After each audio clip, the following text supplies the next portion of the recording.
So here is I created a dashboard is the best way to describe it for how we knew where teachers were at the very beginning. After they took their pre-assessment and we met with them for a while, we assigned numbers to them. This is a dashboard I created where if you put a number in here, you can see the color changes from anywhere from red, meaning they don't have a good grasp on it, to yellow, not bad, and green, which is good. So this is really just an Excel document I created.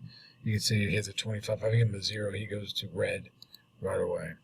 So, so I put them in by teacher. I took their names out of this process, but we looked at the UDL process, the Universal Design for Learning process, which makes them start with the end in mind, and more importantly, makes them look at why they do it and each area of this essential, because as we see in the chapters in the books, there is no way to go deep into learning without cutting out some of the material.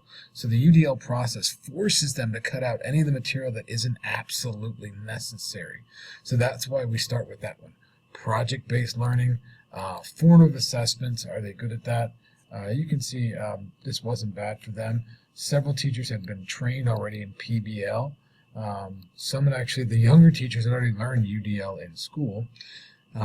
Personalization, fairly vague category, but try to get a definition from them.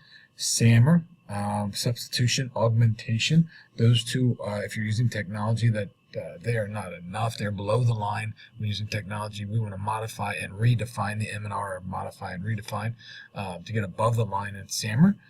You can see not so great in this area, 25s, 50s. Face-to-face versus non-face-to-face interaction. We asked them if they actually had an idea of how to do that, and many said they did. This was all self-evaluated. And then the 4 C's we described already: collaboration, rather creativity, collaboration, critical thinking, and communication, and then mastery-based learning. And this gives an overall readiness score that we could compare to the end when we were done. And the project dashboard is where it's at. This is how I do my project management, which I learned from Drexel as well, to let us know where we are on this next set of things. So required teachers, initial assessment, first lesson. This is an old document. So all right, so that is it, and that is our pre-assessment along with the areas we were going to focus on in our professional development.